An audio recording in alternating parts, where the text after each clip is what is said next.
Tudo é muito importante, irmão, quando a nossa esposa, a gente entende que ela sabe o que a gente gosta. Vou repetir para você. Tudo é interessante quando você entende, você marido entende que a sua esposa sabe o que você gosta. Por exemplo, quem das mulheres aqui querem que os maridos estejam na reunião de homens aí? Levanta a mão. Levanta aí, as mulheres, isso aí. Vocês querem aí, irmãos? Por que que o homem perde a bênção? Fica batendo cabeça. Se você compreende que a tua esposa ela acessa mais rápido, irmão, a presença. Ela acessa mais rápido os códigos sagrados. Jesus tinha alguma coisa, né, com as mulheres. Você vê que sempre tinha mulheres. Ele apareceu primeiro para as mulheres. Acho que se ele aparecesse para os homens não, peraí, primeiro vou orar para ver se é você mesmo. Vou fazer um jejum, Aí ele apareceu para as mulheres. Amém? As crianças, por favor, já foram? Ainda estão aí? Que bênção. Então, sexta-feira, nós teremos nosso encontro com homens, nosso encontro com as mulheres. Sábado nós vamos ter o que, gente? Sábado, dia 6. Dia da família. É um dia, irmãos. O que é o dia da família, pastor? Sendo que todos os dias são o dia das famílias. Querido, assim, esse é o nosso jeito de ser como igreja, amém? A gente não tem problema nenhum se em outros lugares é diferente. E a gente celebra ao Senhor as diferenças ministeriais, as formas, as maneiras. Não tem nada de errado, nada fora. Tudo bênção, desde que o Senhor seja glorificado. Essa é a nossa forma de ser igreja aqui na casa. Nós celebramos ao Senhor e nós gostamos de celebrar ao Senhor como gente, como pessoas. Somos bem assim, somos pessoas, somos gente, tá bom? Se você se acha querubim, se você se acha serafim, se você se acha uma anja ou um anjo, né? Quero dizer para você, Deus vai te pegar, Deus vai te trazer para um lugar onde você vai começar a se sentir gente. E aí você vai ver que você tem dificuldade, você tem mazelas, porque na roupa de crente a gente apresenta, a gente quer performar, a gente quer apresentar aquilo que a gente só consegue na frente dos crentes. A gente é acostumado a performar, a mostrar que a gente sabe orar quando está no meio dos crentes. Mas a gente passa a semana inteira sem orar. Então, assim, aqui é um ambiente onde nós nos permitimos Deus nos pegar por dentro. Amém? Então, se você está aqui há pouco tempo, quando eu digo há pouco tempo, há 6 meses no mínimo, de 6 meses para cá, 6, 7 meses, pode ficar tranquilo. O Senhor está amolecendo e uma hora você vai compreender que você é gente e Ele te ama como gente. Ele não te ama por causa dos seus dons, Ele não te ama por causa dos teus ofícios, Ele não te ama por causa do seu dinheiro, Ele não te ama porque você sabe, porque você é proativo, Ele não te ama porque você é sobrenatural. Ele te ama porque você é gente. Porque você é um pai, você é uma mãe, você é um filho, você é um marido, muitas vezes frustrado, uma esposa muitas vezes frustrada. Você é uma pessoa, e porque você é uma pessoa, Ele te ama. E nós como igreja, irmãos, como cristãos, nós precisamos retornar para a palavra do Senhor, onde os céus se fez carne. O Deus eterno se fez carne e habitou entre nós. Às vezes nós caminhamos em uma ideia tão distante daquilo que a Bíblia fala a respeito do quanto Deus Ele nos ama. Nós permitimos muitos ensinos filosóficos adentrarem na igreja. Nós aceitamos de cima de púlpito, no meio das mensagens, no meio dos louvores, tantos venenos. E um desses venenos foi o gnosticismo, onde banalizou-se a matéria onde maldiz da matéria. A matéria para nada serve. Vamos supervalorizar o espiritual. Essa ideia não é bíblica. Na verdade, na Bíblia, Paulo várias vezes se coloca contra isso.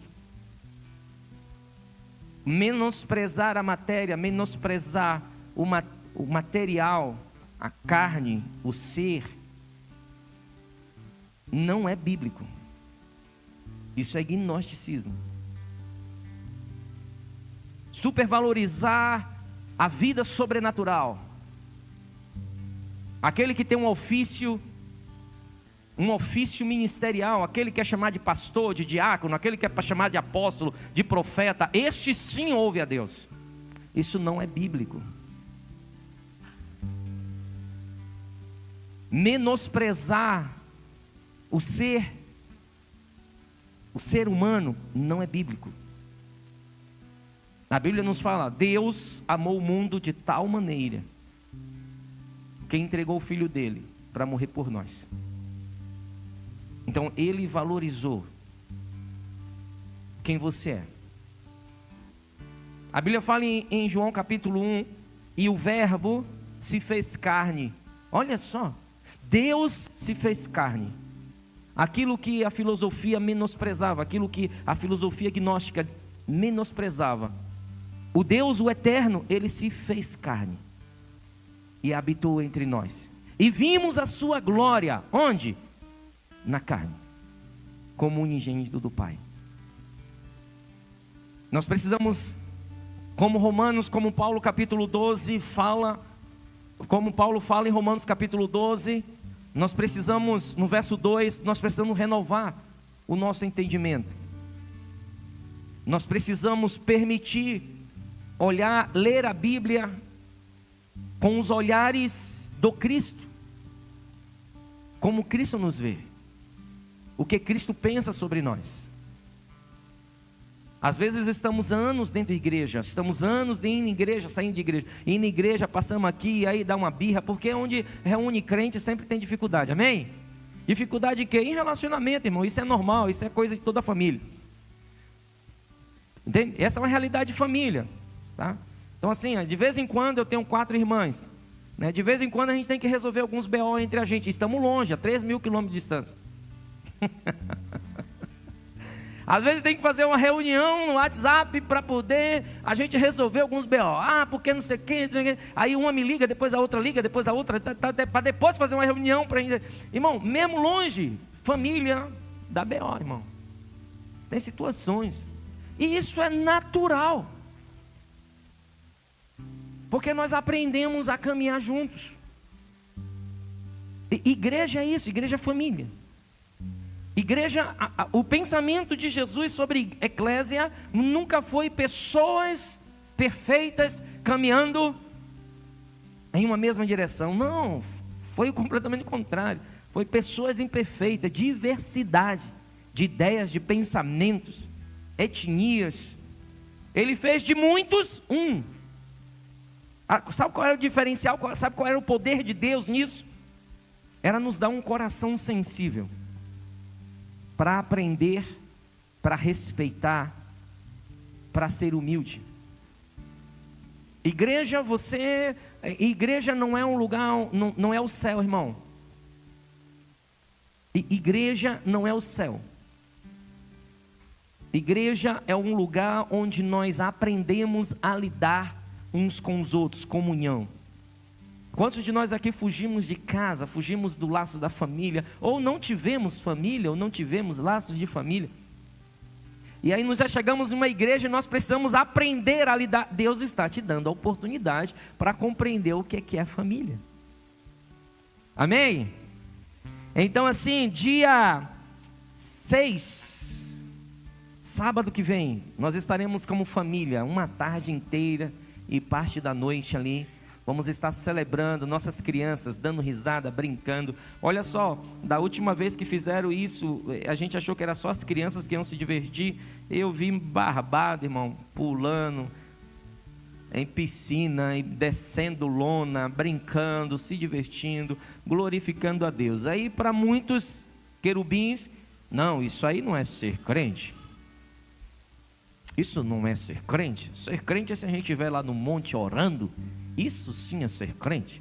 Não, irmãos, valorize os dias, as horas que Deus deu com a sua família.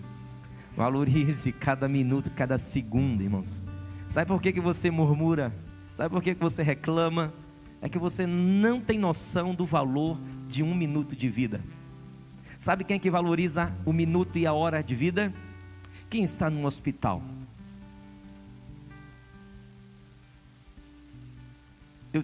Eu já entrei, graças a Deus, nessa última estação. O Senhor não me permitiu entrar tanto, mas na estação passada o Senhor me permitiu acompanhar muitas pessoas. E cada dia, cada hora, cada minuto era importante. A gente aprende a valorizar a vida, irmãos, quando nós precisamos de um transplante e a pessoa não existe. Nós aprendemos a valorizar a vida, irmãos, quando nós estamos ruins e precisamos de um diagnóstico, precisamos de uma solução e não achamos. E às vezes temos uma família, temos amigos, temos a oportunidade de servir uns aos outros, e ainda assim a reclamação, a murmuração, e a gente caminha lamentando como os amalequitas. Mas sábado que vem você terá essa oportunidade de adorar ao Senhor com a sua casa, com a sua família. Então esteja ali juntos. Ah, pastor, como é que eu fico sabendo mais disso? Você vai ficar sabendo mais disso ali nas nossas redes sociais, no nosso WhatsApp. Se você não está no WhatsApp ali do grupo geral da igreja, por favor, no final vai ter uns irmãos aí de jalequinho azul. Pega com eles, entra no grupo para você ficar sabendo, ou se não, pega o número da igreja, entra em contato pelo WhatsApp que você vai estar sabendo mais informações. Pastor, mas eu não sou da igreja, não vim da igreja. Irmão, você crê em Jesus Cristo? Creio, pastor. Então, é muito bem-vindo, você faz parte da família. Não é sobre família, aliança, irmão, é sobre a família de Cristo. Amém? É sobre a família de Cristo, queridos, tá? Então, permita-se que o Senhor esteja construindo a realidade, a verdade dele sobre a sua vida. Amém? Quero pedir a você que feche os teus olhos para darmos continuidade a esta coisa linda que o Senhor está fazendo em nós, neste lugar. Nos atraindo para a presença dele, nos atraindo para aquilo que só ele pode fazer.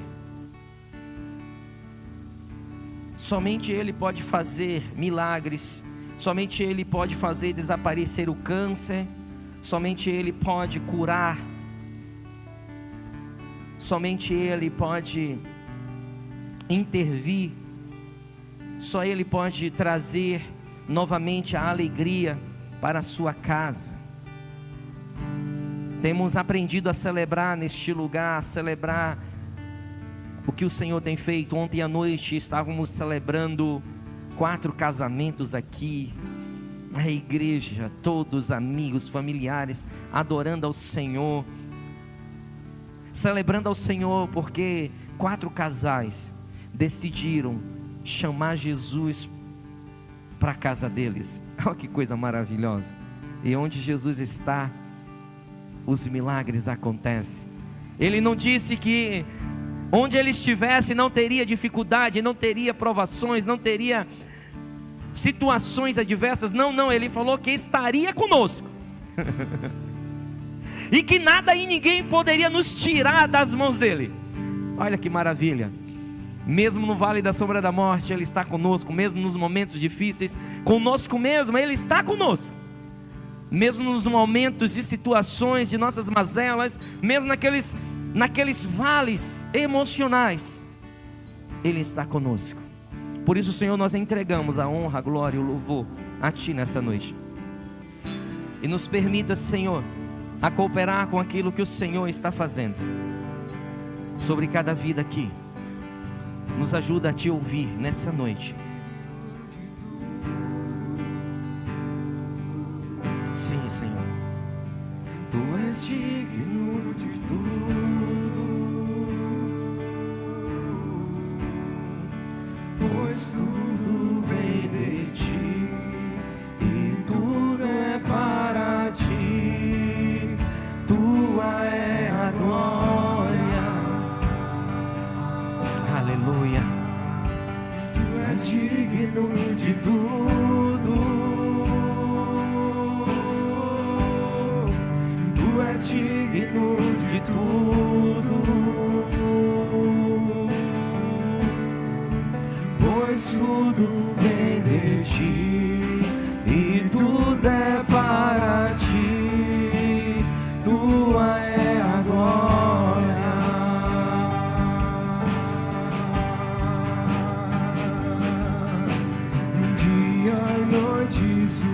suba de nossa adoração. Sim, Pai.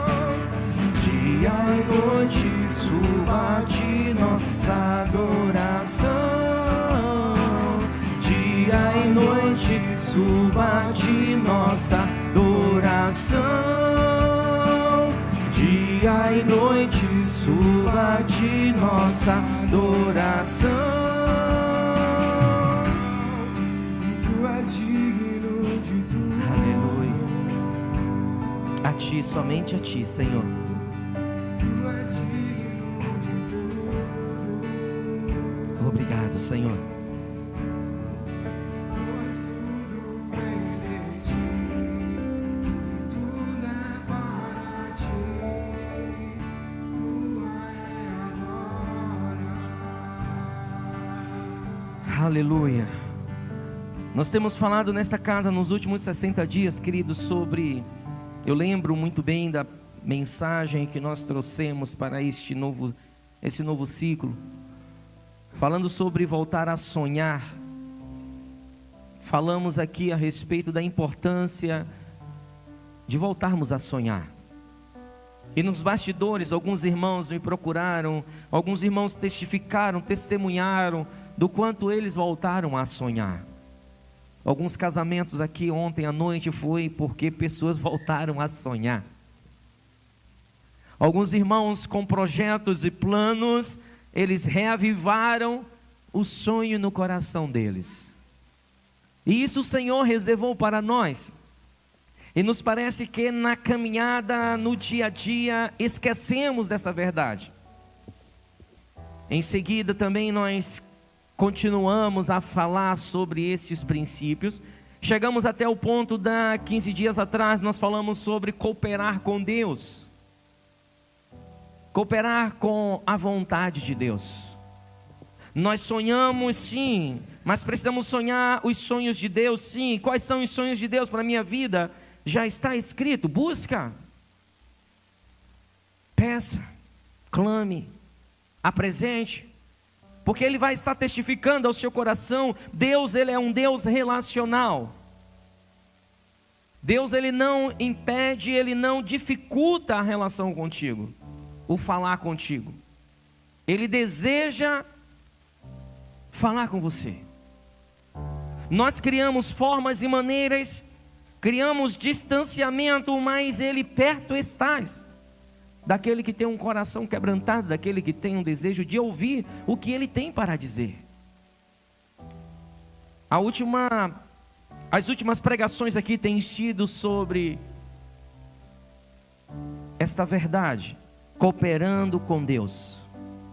E quando eu penso em cooperar com Deus, amados, eu fico me perguntando, ouvindo os testemunhos, ouvindo a realidade da vida de muitos. O que é que leva uma pessoa com tantas promessas de Deus sobre suas vidas? O que é que leva uma pessoa, um casal, uma família, com tantas promessas, com tantas palavras de Deus sobre suas vidas, não acessarem o desfrute? O que é que leva um homem e uma mulher de fé não acessar as promessas manifestas? O que é que leva um homem ou uma mulher que ora, um homem ou uma mulher que tem uma caminhada com Deus, que experimentou, que viu, que experienciou os milagres de Deus? O que é que leva esses homens e essas mulheres a não acessar a promessa, a não acessar o desfrute, a não acessar a sua terra prometida, a terra que mana leite e mel? E que terra é essa? Aquele lugar onde há transbordo, aquele lugar onde a terra é boa, que você lança a sua semente e você tem os seus frutos. A terra ao qual Deus tem reservado para cada um de nós. O que leva um homem e uma mulher, ainda tendo fé, não acessar este lugar? Vocês já pararam para pensar sobre isso? Eu não sei se só comigo, mas parece que tem momentos que a gente sente o cheiro da bênção. Sabe aquela coisa, aquela expectativa está chegando. Eu estou sentindo. Parece tão próximo. Aquela oração que eu fiz, aquele jejum, aquele tempo que eu me dediquei buscando o Senhor, tão próximo. E para. Eu não consigo acessar. E pior, né? O pior é que eu olho do lado e o irmão conseguiu. É pior para o nosso coração, para o nosso ego, né? A gente olha para o outro irmão que tem menos tempo com Deus, tem menos oração com Deus, tem menos, tudo menos, e a pessoa acessou. Mas você ainda está ali. Aí você faz aquela cara profética, você faz aquela oração profética. Como é que é a cara profética? Você sabe como é que é a cara profética? Faz uma cara profética aí. Como é que é? A Jo já botou ali a cara profética dela. O que faz um homem ou uma mulher sentir o cheiro da bênção, sabe? Aquela coisa de você fazer a entrevista do emprego, aquele emprego que você orou durante 20 dias, fez o jejum 21 dias, e você fez a entrevista e tudo certo. Sexta-feira, 11 horas da manhã, você fez a entrevista, a pessoa falou: olha, segunda-feira o RH entra em contato para você fazer os exames. E aí você sai de lá, chega segunda-feira, nada de ligação. Não sei se vocês já passaram por isso. Aquele cliente que você falou assim: pô, se eu fecho esse contrato com esse cliente, meu Deus, o final, os próximos 3 meses, 4 meses, não preciso vender mais nada. E o cliente te liga, você visita o cliente, você faz tudo bonitinho, orando, confiando. E aí o que acontece? Chega lá no dia, fechamento de contrato, você manda por e-mail e nada de voltar o contrato assinado. O que que faz, irmãos? O que nos faz sentir o cheiro da bênção? Está assim, a ponta dos dedos, a gente falando: tô pegando. Se você até dá aquela esticadinha, eu estou pegando, mas a gente não consegue. Eu estou falando na realidade, gente, da vida. A realidade da vida é essa. Não adianta a gente falar: não, porque é só vitória, só vitória, só vitória. Porque a verdade é que não é. A verdade é que não é. Agora, por que isso? É o que nós estamos buscando cooperar com Deus para transmitir, impartir para a igreja. Porque Deus, na sua fidelidade, na sua graça, Ele disse, Ele declarou promessas, Ele liberou palavras. E não estamos falando para ímpios, estamos falando para pessoas que entendem seu chamado, que entendem que tem uma relação com Deus. Por quê, irmãos?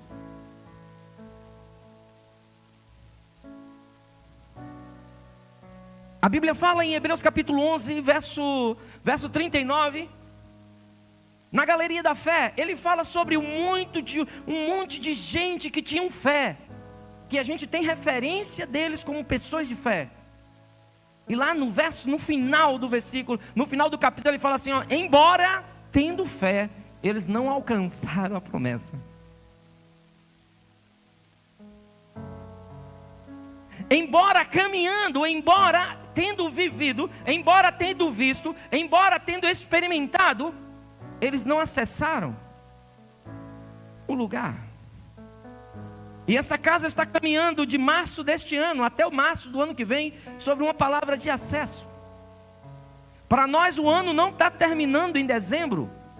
Na verdade está dando up em dezembro. Até março de 2026 estamos ainda nesta pegada, acessar o lugar onde Deus disse. E por que eu não consigo? Por que você não consegue? Quando nós observamos que outros também não alcançaram, nós precisamos aprender com o que a Bíblia fala. Nós precisamos ir para as Escrituras e pegar os exemplos, as sombras. As sombras do que deveria ser, as sombras da verdade. A verdade é o que é manifestado. As sombras no Velho Testamento eram os movimentos que a gente aprende.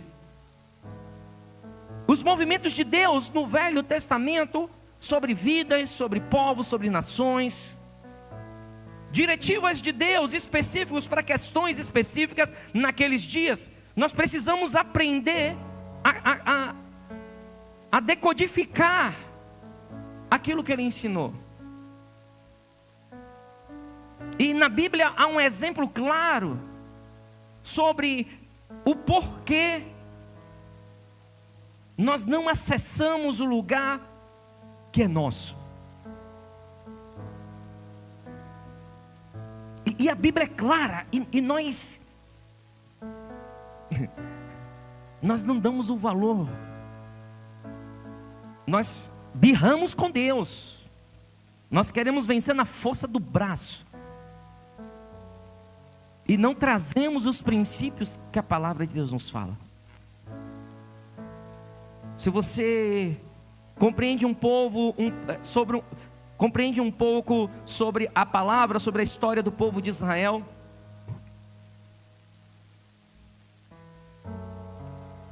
você também vai lembrar que aquele povo ele recebeu uma promessa lá em Gênesis capítulo 12 com Abraão. É o primeiro momento que Deus fala para Abraão sobre uma terra prometida, um lugar chamado Canaã, uma terra que manava leite e mel, uma terra bastarda, uma terra abundante. Irmão, Deus não pensou em nenhum momento da sua criação em escassez, em miserabilidade. Por mais que os cristãos, os crentes têm pacto com a desgraça, com a miséria. Por mais que nos sentimos, muitas vezes preferimos viver o vitimismo do que confiar naquilo que Deus disse. O Senhor em nenhum momento, Ele, na sua criação, Ele pensa menos do que ser abundante. A criação nos mostra isso.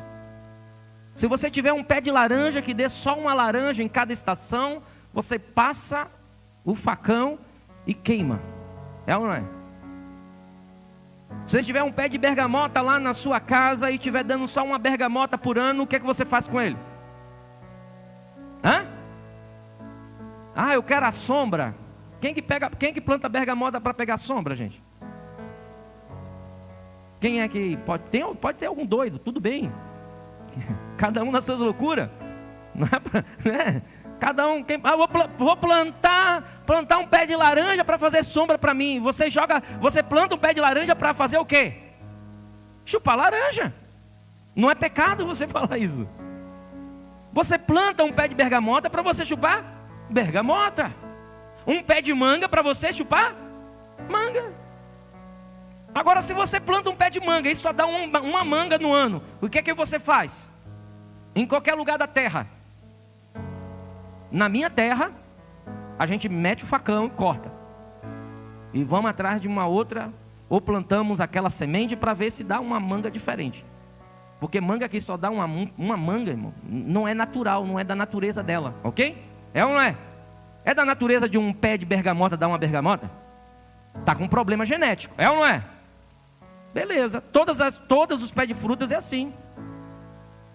Tem só um pé de manga, tá, milhares e milhares de manga, centenas e centenas de bergamota. Aí você vem o seguinte, aí você chega para o ser humano e Deus faz toda a criação, prepara durante 5 dias, toda a criação em abundância. As estrelas, você olha para o céu, você só tem uma estrela lá? Não, centenas, milhares e milhares, e cada dia descobre mais galáxias, cada dia descobre mais coisas, e sem ter um universo estrondoso, maravilhoso. Como a Bíblia fala, a criação anuncia a obra do seu Criador. Aí você olha para os céus, maravilha. Você olha para a terra, água, e os peixes, um só peixe nadando. Não. Centenas e centenas, centenas e milhares de peixes. Os animais nas florestas, centenas de insetos. Quem gosta da natureza aí, levanta a mão. Natureza, isso, que os mosquitos te mordam lá no meio da floresta, né? A gente ama acampar. A gente, né, ama acampar e chegamos lá, mordida de mosquito e coisa. Lindo! Deus é maravilhoso. Aí ele fica 5 dias fazendo tudo isso, tudo abundante, tudo que ele faz abundante. Aí depois vem no 6º dia e cria o homem miserável, escasso. Está ali, faz parte da criação de Deus.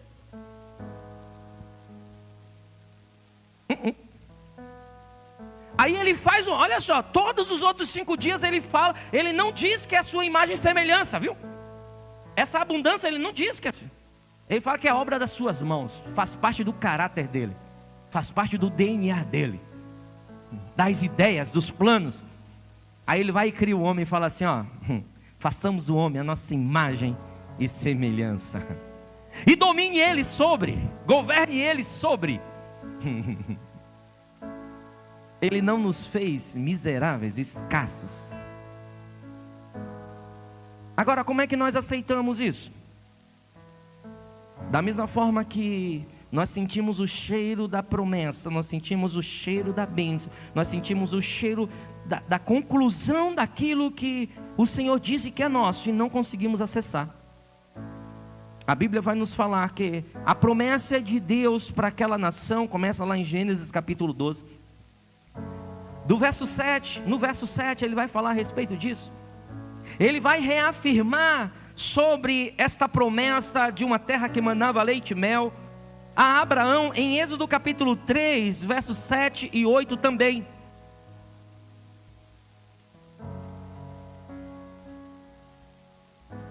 Aí depois ele vai aparecer para Isaac em Gênesis capítulo 26, do verso 2 ao verso 4. E ele vai afirmar para Isaac a promessa que ele tinha feito a Abraão. Aí ele aparece para Jacó em Gênesis capítulo 28, verso 13 a 15. Jacó, quando ele sai de casa, lembra? Lá em Betel, que ele está dormindo no sonho, que ele vê anjo subindo e anjo descendo. Ali é firmado uma aliança,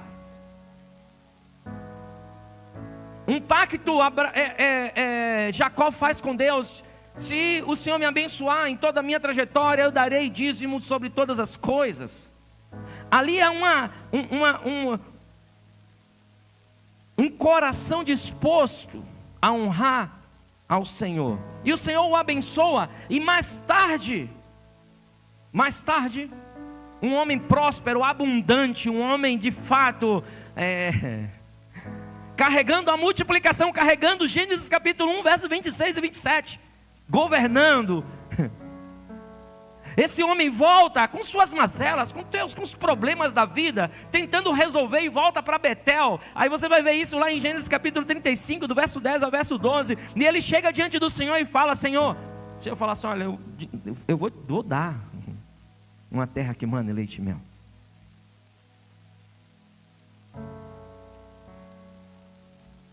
O Senhor chama Moisés para tirar o povo de Israel do Egito.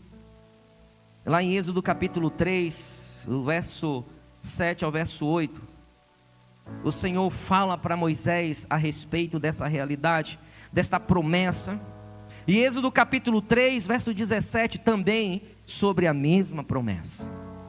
Então nós estamos falando aqui a respeito de um povo que há 600 anos, alguns falam 650 anos, que Deus vinha se revelando e falando: vocês vão acessar uma terra que mana leite e mel, eu vou fazer vocês acessar um lugar, uma nação, vou fazer de vocês uma grande nação, e vocês vão possuir um lugar de abundância, um lugar onde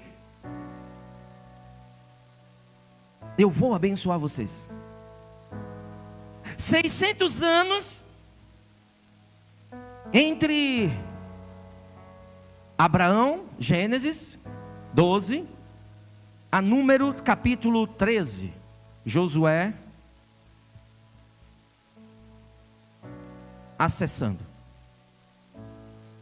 600 anos a 650 anos, um povo que caminhou com Deus, um povo que experienciou Deus, não somente uma geração, mas várias gerações.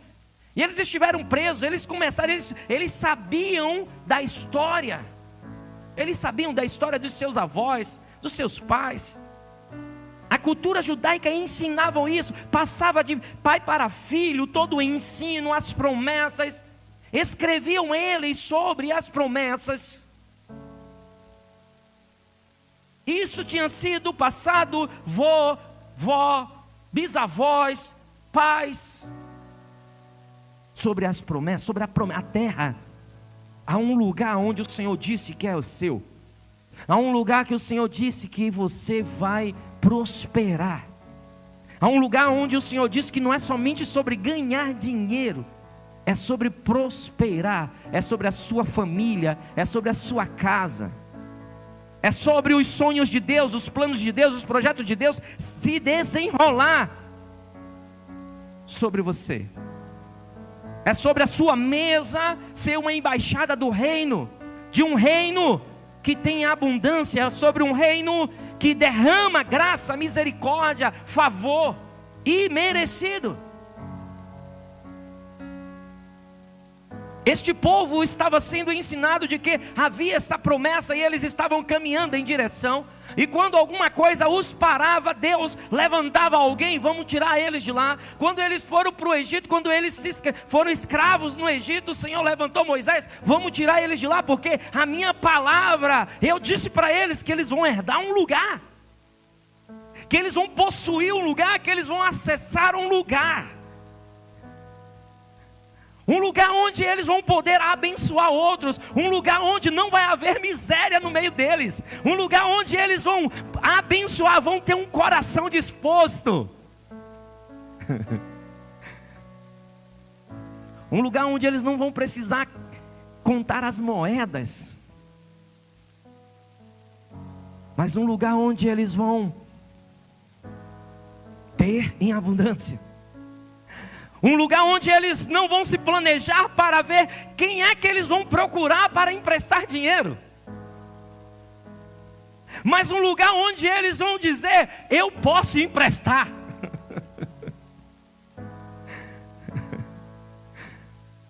Um lugar onde eles não vão olhar para si, olhar para sua casa e dizer simplesmente: não temos nada, e agora? Mas um lugar onde eles vão olhar para as suas dispensas e dizer: olha, vamos juntar essas coisas aqui e vamos levar, vamos doar, vamos levar para aquela família, aquela dali, aquela de lá, vamos abençoar eles, e depois nós passamos no mercado e compramos tudo de novo.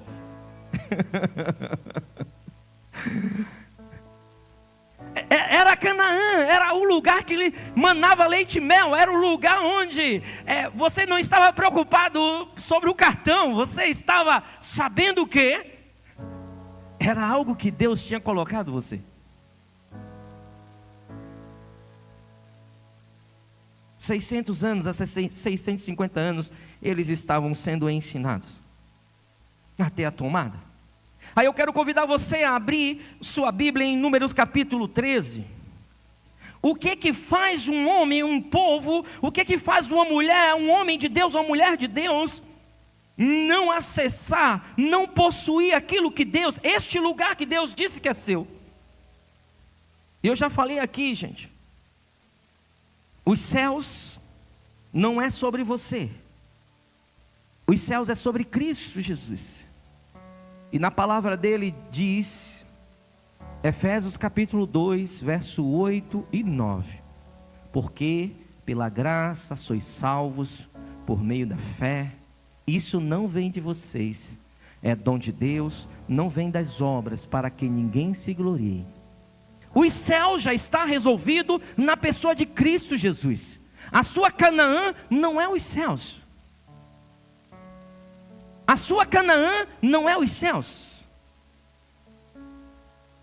A sua Canaã é o lugar do propósito de Deus na sua vida, segundo aquilo que Ele planejou para você. Um lugar onde você governaria, um lugar onde você seria aquele que empresta, aquele que abençoa, aquele que estende as mãos. Um lugar onde você e eu estaremos sendo referência de uma embaixada, de um reino soberano, eterno. Canaã é o teu lugar, é o lugar da promessa de Deus para você e os seus descendentes. Números capítulo 13, o que é que então faz? O que é que então faz com que um homem e uma mulher de fé, um homem e uma mulher que experienciou os feitos de Deus, um povo que experienciou os milagres de Deus, um povo que foi retirado da escravidão, um povo que estava na direção, e ainda assim estando na direção de sua promessa, ainda assim não acessou.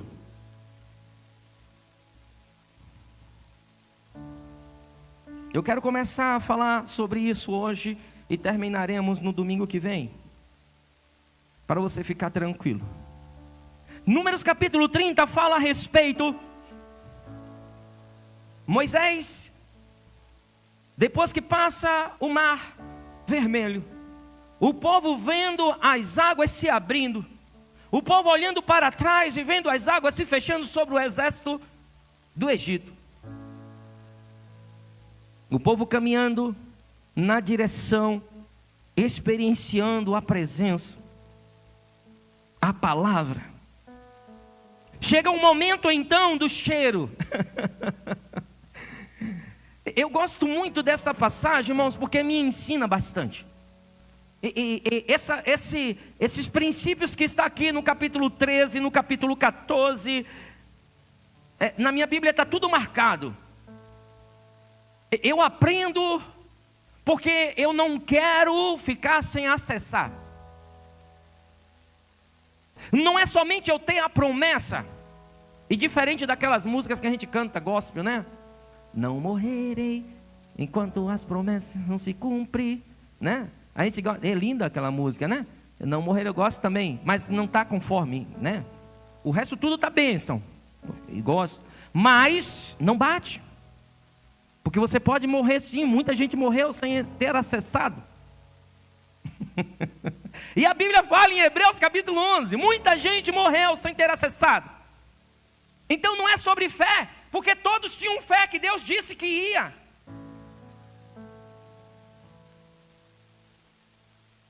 Todos acreditaram que eu tenho uma promessa, eu tenho uma palavra de Deus sobre a minha vida.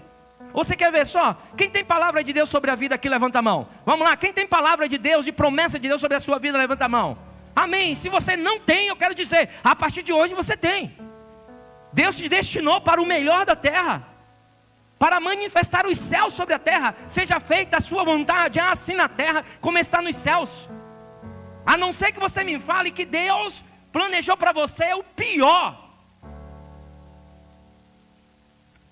Aí você também vai precisar me convencer de que esse Deus é o seu pai. Porque um pai, ele escreveu a sua história. E a palavra de Deus me fala lá em Isaías. Ele fala que ele não começa nada sem antes ter visto o fim. Que maravilha. Isaías 46, verso 10, ele fala que ele não começa nada sem antes ele ter visto o fim. Então se ele te começou, ele já viu o fim, o teu fim. E ó, teu fim é bênção. Fala para alguém que está do teu lado aí, o seu fim é maravilhoso. O seu fim é melhor do que o seu começo. Ele disse o seguinte, ó, porque eu já anuncio o fim desde o começo. Então ele me visitou lá no final, irmão. Aqueles que vão estar comigo até os 120. Quem vai estar até os 120 comigo aí? Amém. O Ministério de Louvor falou que vai fazer vai cantar no momento que o Senhor me levar, vai estar cantando. Amém. Estão na ponga da bênção, né? Então assim, ó, até lá, irmão, até lá, o Senhor está comigo. E quando chegar aquele dia, eu estarei com Ele. Aleluia. Então assim, Ele já sabe que naquele dia lá, quando eu chegar aos 120, o meu fim, aquele dia vai ser melhor do que 28 de maio de 1980.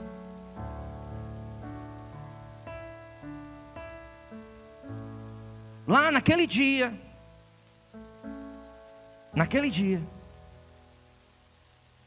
eu quero olhar, eu quero lembrar eu quero lembrar de 28 de maio de 1980. E vou dizer uma coisa para você. Se hoje eu posso olhar com 45, eu posso lembrar de 28 de maio de 1980 e dizer, hoje eu estou melhor do que lá. Você imagina quando eu chegar aos 120? Você entende? Hoje você está melhor do que no nascimento. Amém? E se você não está, creia que vamos orar por você, para você chegar lá. Tá bom?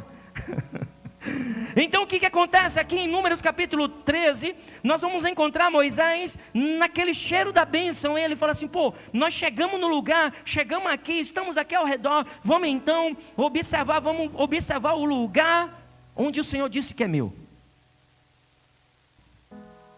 Aí no verso 13 disse assim: disse o Senhor a Moisés: envia homens que espiem a terra de Canaã, que eu hei de dar aos filhos de Israel.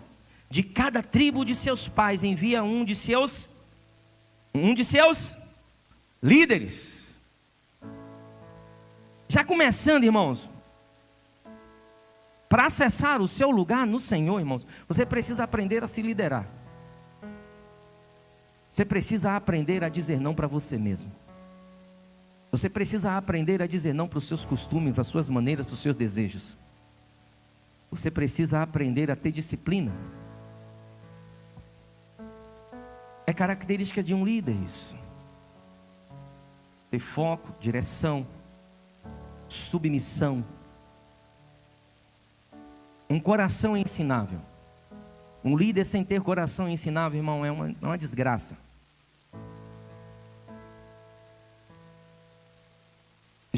O Senhor fala assim, ó, vai observar. Primeira coisa, separa os líderes. Eles não estão falando de ofício, irmão. Eles estão falando de vida. Tem muita coisa que a gente está colocando na conta do diabo e na verdade está na conta da nossa desorganização. Tem muita coisa que a gente está orando, repreendendo o diabo, e na verdade você teria que repreender as suas manias, as suas maneiras. Você deveria repreender as suas formas. Você deveria aprender a liderar-se,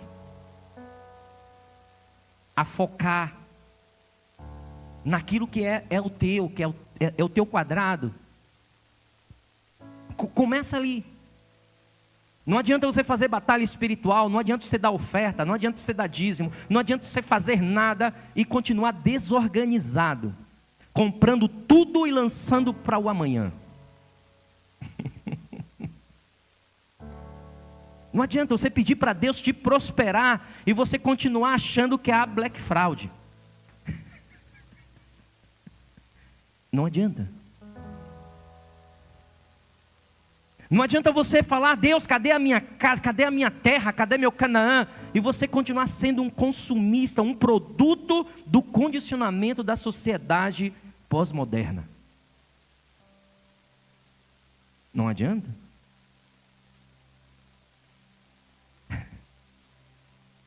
Existem princípios, o Eterno estabelece princípios para que eu e você acessemos esse lugar. Eu quero, irmão, entrar nesse lugar. Quem quer aqui? Levanta a mão. Quem quer? Até o final eu vou ver quem fica comigo. Ele fala, primeiro separa os líderes para enxergar Para ver o que é seu, você precisa aprender a liderar. E não acha que esse negócio de líder é negócio de igreja, porque eu sou líder de célula, eu sou líder de grupo, eu sou líder... Não, não é sobre liderar os outros, irmão. Liderar os outros é fácil demais. Liderar os outros é só alguém ser a sua costa quente. Liderar os outros é fácil demais. Eu quero ver você se liderar.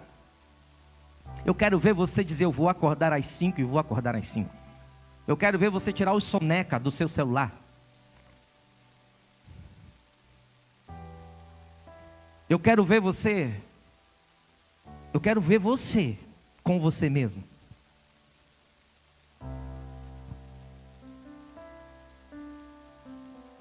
Mas nós queremos acessar este lugar, e é um lugar que Deus disse que é seu.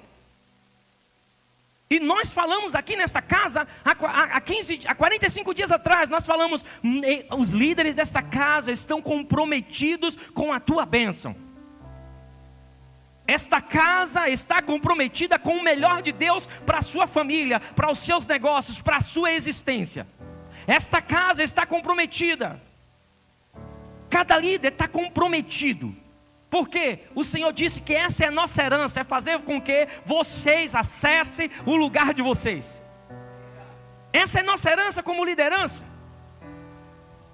Agora este lugar, para ver, irmão, não é nem para adquirir, não é nem para possuir. Nós vamos pegar, não é para possuir não, é para ver.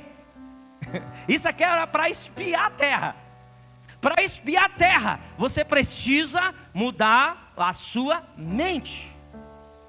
Para observar, para ver a terra, para somente enxergar o que é seu, você precisa sair do vitimismo.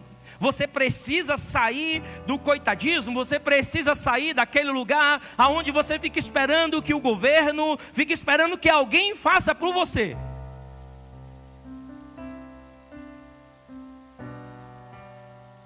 Você vai precisar tomar decisões, porque líderes tomam decisões. Líderes resolvem problemas. Líderes traz soluções, não criam mais soluções, não criam mais problemas, traz soluções.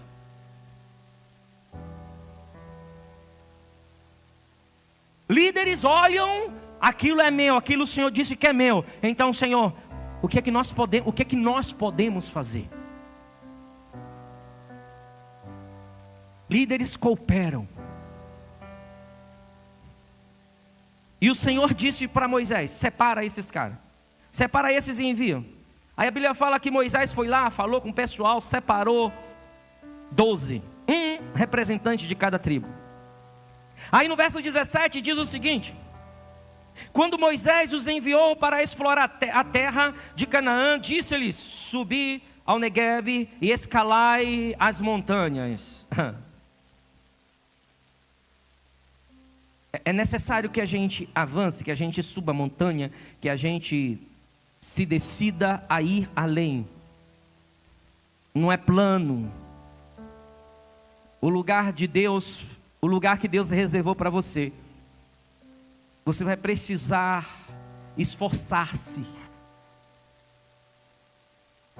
Sair desse contínuo vitimismo.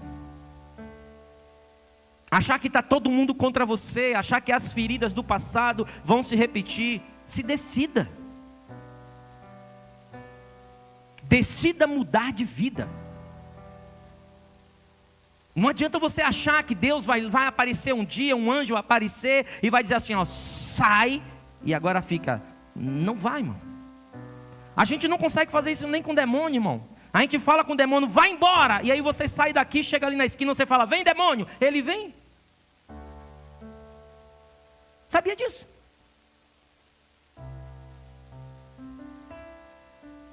Pelo governo, pela situação do nome de Jesus, podemos ministrar você e podemos dizer, Satanás, sai, espírito imundo, sai fora. Mas se saiu aqui, irmão, chegou ali fora, e você decidiu que ele pode continuar na sua vida, ele volta, e a Bíblia fala que volta 7 vezes pior.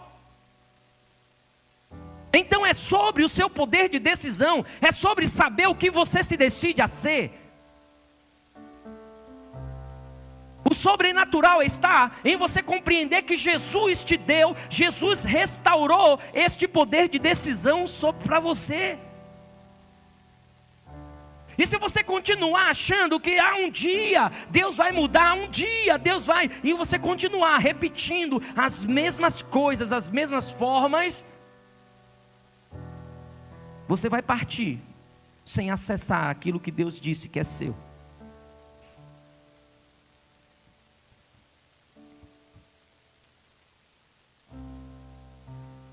Mas nós somos cooperadores do Eterno. Sobe a montanha, vede como é a terra e o povo que nela habita, e se é forte ou fraco, se são poucos ou muitos, como é a terra em que habita. Gente, isso aqui é intencionalidade. Entenda, intencionalidade. Olha a estratégia que Deus dá para Moisés passar para aqueles espias. Intencionalidade. Se você não tem intencionalidade sobre a sua vida, você não pode governá-la, você não está liderando, alguém está governando por você.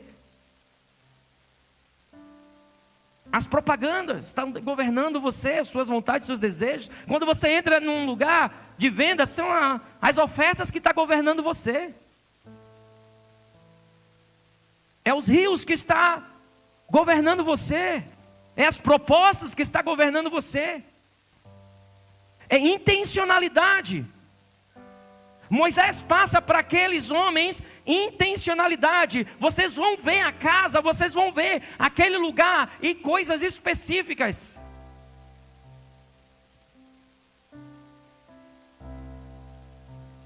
O lugar onde Deus deseja que você acesse, você precisa ser intencional. Como é a terra em que habita, é boa o mar, como são as cidades em que vivem, são abertas ou fortificadas, como é o solo, é fértil ou estéril, tem matas ou não, esforçai-vos. Além da intencionalidade, esforce-se. Pastor, mas eu já estou exausto. Vá para o Senhor, porque Ele renova as forças. Se você está cansado, descanse, não desista daquilo que Deus disse que é seu. Tem muita gente que se cansa, irmão, e desiste.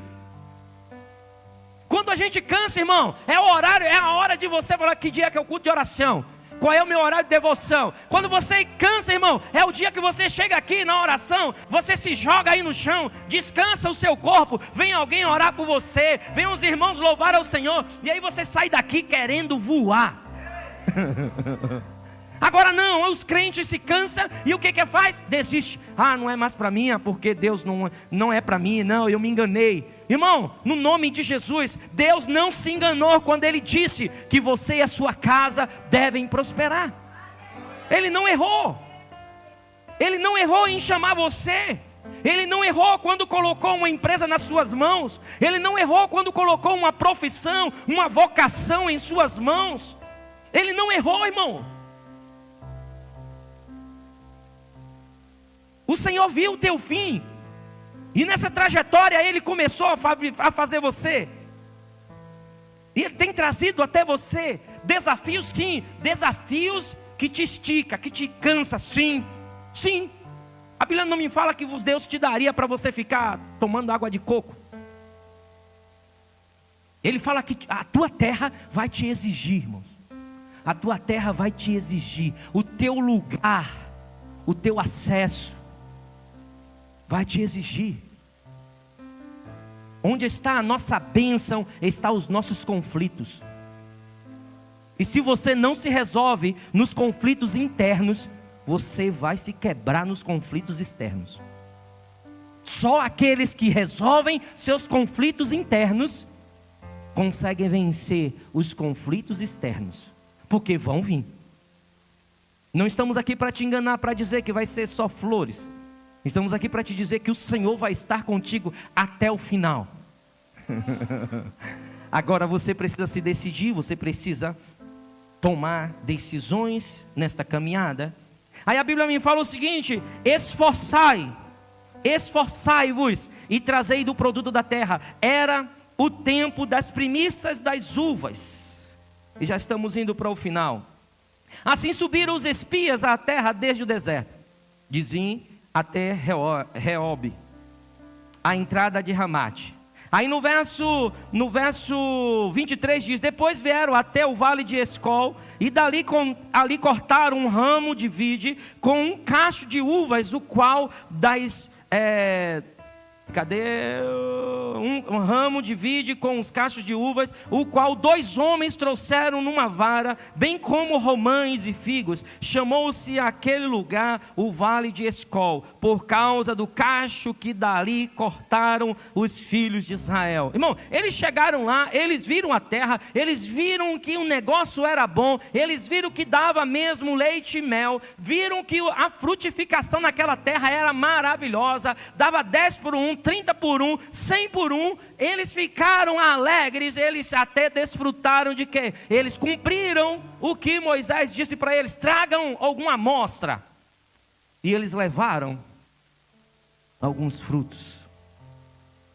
Tudo aquilo que Deus disse que era a terra, eles concordaram, eles viram que era, eles testemunharam. Amém? Amém? Caxias do Sul é uma terra que emana leite e mel. Quem concorda que Caxias do Sul é uma terra abençoada? Quem concorda aí, levanta a mão. Quem não concorda é porque está Mas vamos lá de novo. Quem concorda que Caxias do Sul é uma bênção? Uma terra que emana leite e mel. Então, o Senhor testifica.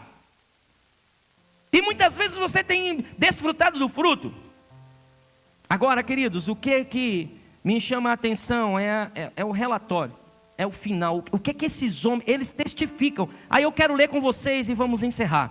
Olha só. Ao fim de 40 dias, voltaram de espiar a terra. Presta atenção. No verso 25. Ao fim de 40 dias, voltaram de espiar a terra. Vieram a Moisés e a Arão e a toda a comunidade dos filhos de Israel, no deserto de Parã, a Cádiz. Deram-lhes conta a eles, bem como a toda a comunidade, e mostraram-lhes os frutos da terra. Havia testificação na matéria, havia sim, manava sim leite e mel. No verso 27, relataram a Moisés o seguinte: fomos à terra a que nos enviastes, nela verdadeiramente mana leite e mel. Esta dá fruto.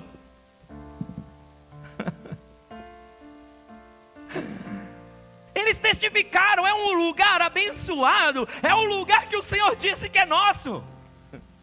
650 anos eles ouviam sobre aquilo, 600 anos no mínimo eles ouviam sobre a palavra, a referência, retórica sobre aquele lugar de abundância, sobre aquele lugar de bênção, sobre aquele lugar onde vamos desfrutar. Eles testificam sobre isso. Aí no verso 28 diz: o povo, aí os espias falando, o povo que ali habita nesta terra, porém é poderoso, as cidades fortificadas e muito grandes. Também vimos ali os filhos de Enaque. Quem? Esses caras vocês precisam estar de olho. Temos falado aqui há alguns dias. Os amalequitas, eles sempre estão na trajetória daqueles que estão na direção de sua bênção, na direção da sua terra, na direção da sua herança. Os amalequitas sempre vão estar por ali. E você pode dar ouvido a eles ou não. Você pode repreendê-los ou não. Você pode se aliançar com os amalequitas ou não. A palavra do Senhor é: eles são traiçoeiros, eles são seus inimigos. Aí ele diz o seguinte: os amalequitas habitam na terra do Negueb, os heteus, os jebuseus e os amorreus habitam na parte montanhosa, e os cananeus habitam junto ao mar e ao longo do Jordão. Quer dizer, havia povos que eram seus inimigos. Meu Deus, mas o lugar que é a minha promessa, o lugar da minha possessão, então há conflitos? Sim, sempre vai ter. Verso 30, então Caleb fez calar o povo perante Moisés e disse: subamos animosamente e possuamo-la em herança, pois certamente prevaleceremos contra ela. Mas, meu Deus, veio um cara, pulou um cara e disse assim: não, calma, nós testificamos que a terra é boa, testificamos que o lugar é abençoado, testificamos que o lugar é nosso, então não podemos desistir agora.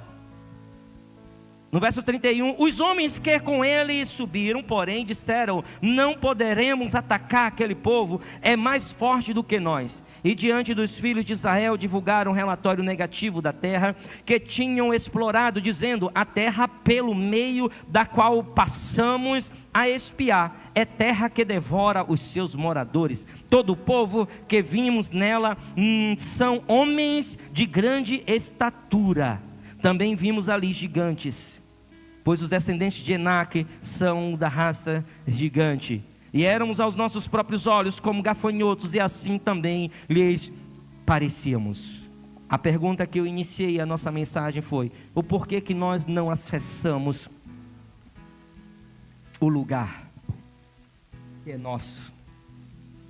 Está aqui exatamente no finalzinho, no verso 33, e quero encerrar aqui nessa noite, e continuaremos falando sobre este ponto na semana que vem.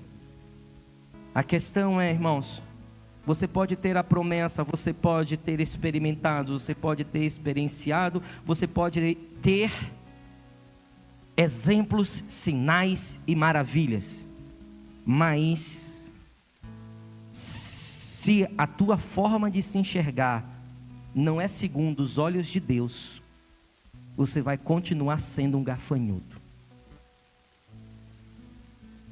Eu quero repetir para você isso. Você pode todo culto receber uma palavra, uma promessa de Deus sobre você. O profeta pode estender o dedo no seu rosto e dizer: assim diz o Senhor. Você pode ir em conferências gigantescas. Agora, se você não muda a visão que você tem sobre você mesmo, você não vai passar de um gafanhoto. É o que a Bíblia está falando aqui. A Bíblia fala o seguinte: que aquele povo, aqueles espias, eles se enxergavam e éramos aos nossos próprios olhos. Não fala que eles eram aos olhos dos seus inimigos, porque, irmãos, nunca foi sobre a força do inimigo. Nunca foi sobre quantos estão contra mim. Nunca foi sobre quem está fazendo macumba. Nunca foi sobre quem está fazendo isso contra mim, com isso contra... Não, nunca foi sobre os seus inimigos, sobre aqueles que puxaram os seus tapetes, aqueles que te traíram, aqueles que te enganaram. Nunca foi sobre aqueles que mentiram para você. Nunca foi sobre os seus inimigos. A Bíblia vai te chamar para como é que você se vê. Como é que você tem se visto? Quero convidar você a ficar de pé.